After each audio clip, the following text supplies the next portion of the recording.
बिल्कुल आप सही कह रहे हैं और तमाम तरह की भावनाएं भी आपकी मिलकर दिखाई दे रही है। इस बीच एक बड़ी खबर आ रही है, बलूचिस्तान के बाद सिंधिस्तान की मांग भी तेज हो गई है। सिंध प्रांत में पाकिस्तानी आर्मी का भारी विरोध हो रहा है। पाक आर्मी के सामने लगाए गए हैं सिंधिस्तान के नारे, अलग से नारे लगाए जा रहे हैं और ये कहा जा रहा है कि अभी जंग लड़कर आ रहे हैं, नहीं नहीं तुम हमारे दुश्मन हो। इस तरीके से ये नारे भी लगाए जा रहे हैं और ये कमेंट भी किए जा रहे हैं।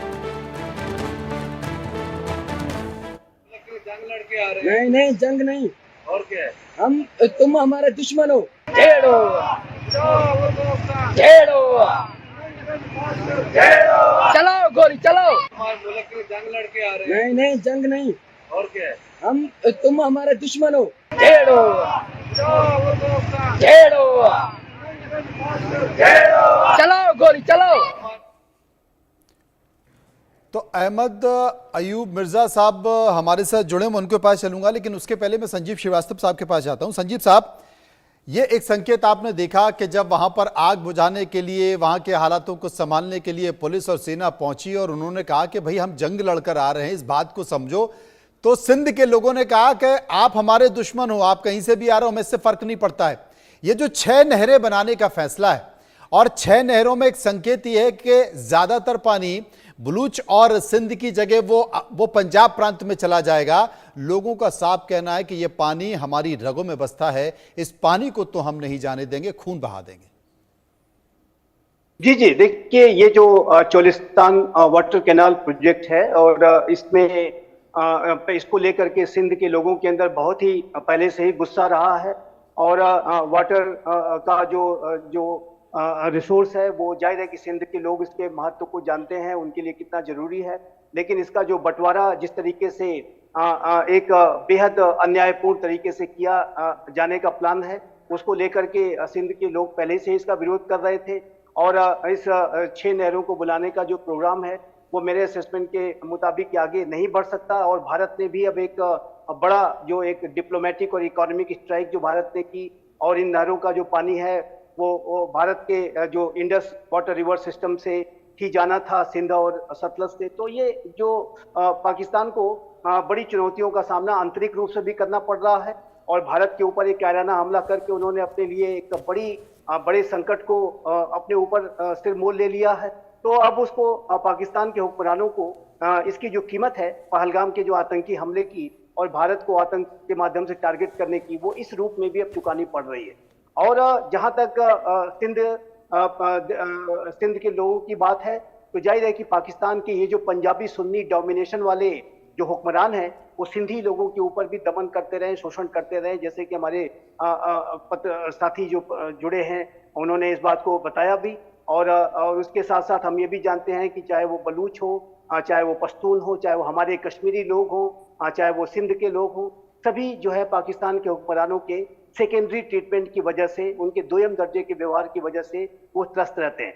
और सिंध के बारे में तो मैं विशेष रूप से वहाँ की जो रिलीजियस माइनॉरिटीज हैं उनकी हालत तो बेहद खराब है। खासकर जो सिंध देश सिंध प्रोविंस में जो पाकिस्तान का है उसमें सबसे ज्यादा हिंदू कम्युनिटी के लोग रहते हैं। लेकिन उन हिंदू कम्युनिटी के लोगों के साथ जिस तरीके की प्रताड़ना की जाती है, बच्चियों को अगवा कर लिया जाना, जबरन उनका निकाह कर देना, धर्म परिवर्तन कराना, और जिसमें कि कट्टरपंथी और वहाँ के इस्टेब्लिशमेंट के लोग मिलकर के काम करते हैं। तो ये जो रिलीजियस माइनॉरिटीज की तो हालत बेहद खराब है, हिंदू कम्युनिटी की हालत तो बेहद इन्होंने खराब की है।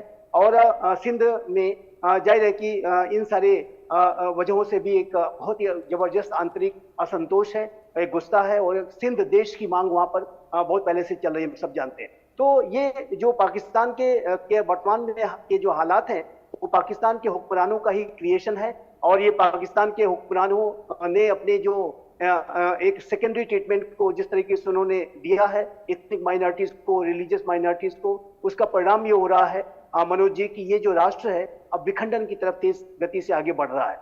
और अभी ये जो जनरल मुनीर जो फील्ड मार्शल मुनीर बन गए हैं वो उन्होंने एक साजिश के तहत अपनी जो आंतरिक जो चुनौतियां थी आंतरिक जो पाकिस्तान के जख्म थे उसके ऊपर पर्दा डालने का काम किया, उसका इलाज उन्हें करना चाहिए था, उसकी समस्याओं को एड्रेस करना चाहिए था कि सिंधी लोगों की क्या समस्याएं हैं, उनके क्या ग्रीवांसेस हैं, बलूचों के क्या ग्रीवांसेस हैं, पश्तूनों के क्या ग्रीवांसेस हैं, उसको एड्रेस करने के बजाय उन्होंने उनके रोष और गुस्से को एक डाइवर्ट करने, एक डाइवर्जनरी टैक्टिक्स के तहत उन्होंने भारत के फ्रंट पर इतनी बड़ी साजिश रच डाली और ये सोच करके ये कि 26/11 वाला भारत है कि कोई कुछ नहीं करेगा और सारा टेंशन वहां चला जाएगा।